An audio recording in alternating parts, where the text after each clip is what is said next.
ये सही है। रात को 3 बजे उठो, सहरी करो, सुबह 5 बजे नमाज पढ़ो, 6:15 मैच शुरू होता है, मैच देखो, 9 बजे तक पता चले कि भाई पिल गए, खत्म, टाटा बाय बाय, मैच खत्म। अब यहां पर पाकिस्तान टीम जो कि पिल्ली है न्यूजीलैंड से, देखो इसके वीडियो में, इसके बारे में एक वीडियो में पहले बना चुका हूं, लेकिन आखिर इसके पिलने से नुकसान क्या है और फायदे क्या है? सबसे बड़ी बात कि भाई नुकसान इस पाकिस्तान को पिलने से बहुत बड़ा हुआ है, वो ये कि अब लोग बाबर और रिजवान की वापस डिमांड कर रहे हैं। मैं सुबह से इंस्टाग्राम और टिकटॉक यूज कर रहा हूं और मैं स्क्रॉल करते जा रहा हूं तो लोग कह रहे हैं कि जी देखो, एक रिजवान था, एक बाबर था, एक रिजवान था जो प्रेशर एब्जॉर्ब करते थे, ये करते थे, वो करते थे, और आज पाकिस्तान इतनी बुरी हाल। लिटरली पाकिस्तान में, पाकिस्तान के हारने के ऊपर भी खुशियां मनाई जा रही हैं कि रिजवान और बाबर वापस आएंगे, इनके वालिद साहब वापस आएंगे, इनके अब्बू वापस आएंगे। भैंस की टांग, कोई औकात नहीं है कि यार जो भी हो। On a serious note, Rizwan और बाबर इस टाइम पे लोग मीम बना रहे हैं कि वो भंगड़े डाल रहे हैं, वो ढोल बजा रहे हैं, वो जश्न मना रहे हैं। रमजान चल रहा है, कम से कम इसी बात की शर्म कर लो। ऊपर से जो पाकिस्तान टीम के घोड़े लगे हैं, इसमें क्या तुम्हें क्या लग रहा है कि ये सिर्फ इनका पाकिस्तान के यंगस्टर का कसूर है? जो पाकिस्तान हारी है इसका कसूर है? सिलेक्टर्स का कोई कसूर नहीं है।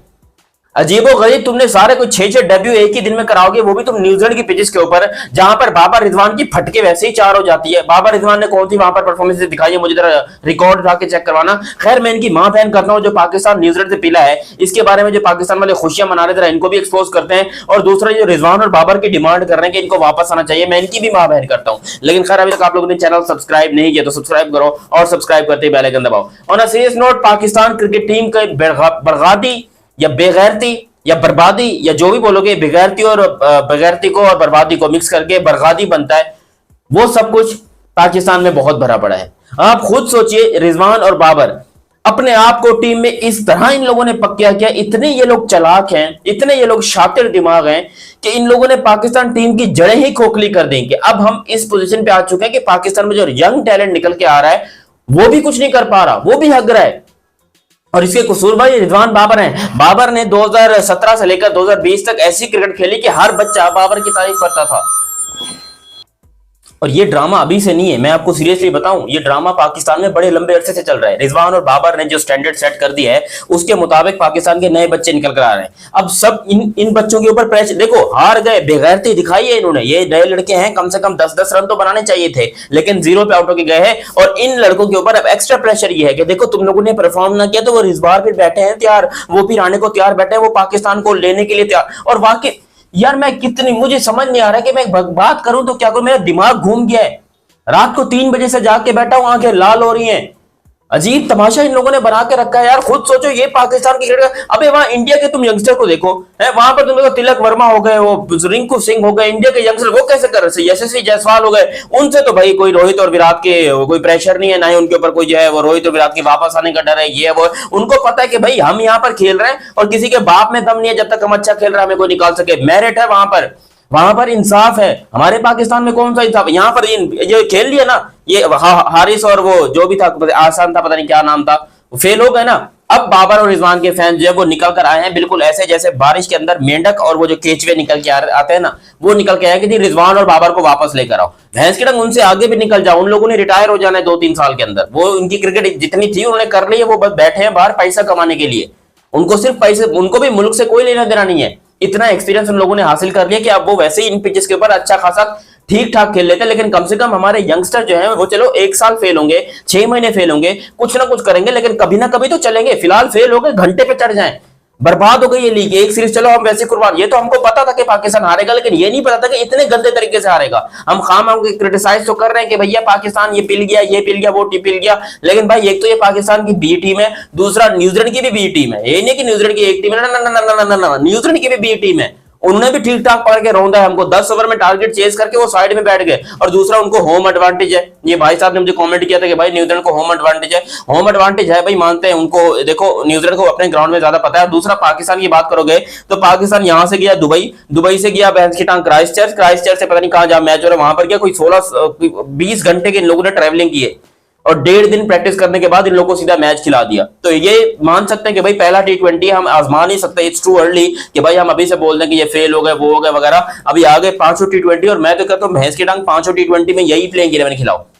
साफ साफ दूध का दूध और पानी का पानी हो जाएगा कि कोई दम है पाकिस्तान क्रिकेट टीम में, कुछ है, उम्मीद है पाकिस्तान के यंगस्टर में, कोई गूदा वूदा कोई पानी शानी बचा हुआ है, ये कुछ कर लेंगे आगे जाकर या फिर बिल्कुल हगेंगे। अगर ये हगते हैं तो फिर भैंस की टांग फिर रिजवान और बाबर को लेके आ जाना, कोई इतराज नहीं है। लेकिन अगर तुम अभी से बोलोगे कि रिजवान और बाबर चाहिए, रिजवान और बाबर को वापसी लाओ, ये करो वो करो, मेरे एल पे चढ़ जाओ, फिर रिजवान और बाबर की कोई जगह नहीं है। रिजवान बाबर ठीक है भाई, जितना उन लोगों ने कर लिया था, आपकी बड़ी मेहरबानी, थैंक यू वेरी मच, आप रिटायरमेंट लेकर जा सकते हो।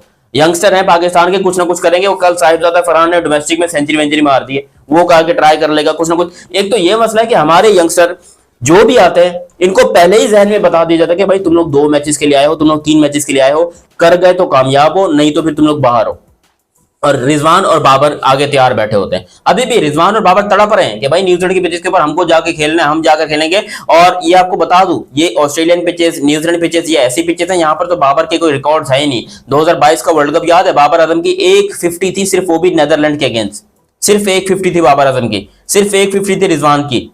लेकिन यहाँ पर बात करोगे इन यंगस्टर की, तो यंगस्टर के ऊपर सब चढ़ाई कर रहे हैं कि भाई यंगस्टर फेल हो गए, वो हो गए वगैरह वगैरह। पर ठीक है भाई, हो गई, कोई टेंशन वाली बात नहीं। मैं कहता हूँ कि भाई सुबह में बड़ा गुस्से में था, इसलिए वीडियो में थोड़ी गुस्से बात कर गया। लेकिन अभी ये 5 के 5 मैच खिला दो इनको, यंगस्टर को। हम हारना तो वैसे ही तैयार बैठे, देखो न्यूजीलैंड में जीतना हमारे बाप की, मैं कहता हूँ तौबा है, हम कभी जिंदगी में नहीं जीत पाए न्यूजीलैंड में, तो आगे क्या घंटा जीतेंगे। बाकी ये हमारे यंगस्टर हैं, ये टैलेंटेड हैं, सब कुछ है। मोहम्मद हारिस हो गए, ये है कि कम से कम यार बॉल टच करना तो सीखो। इनको प्रैक्टिस की जरूरत है, इनको वार्म अप की जरूरत है। इनको शाहीन अफरीदी जो कहते हैं कि मैं बहुत बड़ा बैट्समैन हूँ, ये हूँ वो वगैरह, भैंस की टांग 8 बॉलों में 1 रन बनाकर आउट हो गया, बॉल टच नहीं हो रही है इनसे। इनको थोड़ा प्रैक्टिस कराओ, थोड़ा सा एंजॉय कराओ, वहां पर थोड़ा डोमेस्टिक खिलाओ न्यूजीलैंड के अंदर, ताकि ये जो है कुछ ना कुछ सीखें। अभी तो A टूर भी नहीं होते, पहले चलो पाकिस्तान की A टीम जाती थी न्यूजीलैंड में खेलने के लिए, वहां पर कुछ ना कुछ मैचेस हो जाते थे, तो फिर पिचेस के अंदाजा हो जाता था। यहाँ पर बॉल इतनी इतनी स्विंग हो रही है। अभी ये न्यूजीलैंड की B टीम है, सोचो यहाँ पर अगर होते कोई वो मैट हेनरी होता और पता नहीं कौन कौन होता, वो अगर होते ना, वो गर्दन उड़ा के रख देते यहाँ पर पाकिस्तान के प्लेयर्स की। अभी तो बच गए, 90 कर लिया भाई, थैंक गॉड, शुक्र है। मैं तो कह रहा था कि भैंस की टांग ऐसा ना हो कि पाकिस्तान टीम 15 पे आउट हो जाए। 15 पे तो आउट नहीं हो, क्योंकि 3 रन की 1 विकेट के ऊपर पाकिस्तान की, 1 रन के ऊपर पाकिस्तान की 3 विकेट लुढ़क गई थी। उसके बाद इन लोगों ने कोई खुशदिल शाह ने कोई इनिंग खेली है 32-33 रन की, और जहांदाद खान ने 17 बनाए हैं, तो फिर ये लोग निकल के आए हैं और कुछ इन लोगों ने बना दिया कोई 91 रन, जिसके अंदर भी 9 जो है वो एक्स्ट्रा थी। तो टोटल 82 रन बनाए पाकिस्तान के प्लेयर्स ने। बाकी ये है भाई, कोई बात नहीं, पहला मैच था, मैं इतनी जल्दी इन लोग को क्रिटिसाइज नहीं कर रहा, मैं इतनी जल्दी इन लोग को गाली नहीं दे रहा। और जितने भाई लोग देख रहे हो, तुम लोग भी बताओ, एग्री करो, एग्री करते हो कि नहीं करते कि पहले मैच में अभी पेलना इनको सही नहीं है। हाँ, अब जो मैचेस आने वाले हैं उसके अंदर फिर अगर इन लोगों ने परफॉर्मेंस ना दिखा और कुछ नखरे वखरे किए, तो फिर जो मैं इनका हाल करूंगा और जो फिर मैं इनको पेलूंगा, फिर ये मुझसे नहीं बचेंगे। बाकी ये 5 मैचेस हैं भाई, 5 मैचेस के अंदर देख लेते हैं, यंगस्टर को आजमा लेते हैं। यार देखो, माफी चाहता हूँ भाई, मैं माफी चाहता हूँ जो सुबह वीडियो बनाई थी मेरी, ऐसी की तैसी कर दो, जो करने करो, लेकिन रिजवान बाबर को वापस ना लाओ। बस ये हाथ जोड़ के गुजारिश है कि रिजवान और बाबर को वापस ना लाओ, उनको दफा करो, उनको भाड़ में भेजो, उनकी ऐसी की तैसी मारो, उनको वापस नहीं लाओ, ठीक है। जितने ये फैंस बोल रहे हैं कि रिजवान और बाबर की वापस आने से पाकिस्तान टीम सही हो जाएगी, फिर से हम 5 साल पीछे चले जाएंगे, सही है। बाकी आप लोग भी अपनी राय कमेंट सेक्शन में दीजिएगा। अभी तक आप लोगों ने चैनल सब्सक्राइब नहीं किया तो सब्सक्राइब कीजिए और बेल आइकन दबाइए। मेरा नाम है दयानत अली, मिलते हैं बहुत ही जल्द अगली वीडियो में, तब तक के लिए आप मुझे दीजिए इजाजत। अल्लाह हाफिज एंड लव यू हो गया, बाय बाय।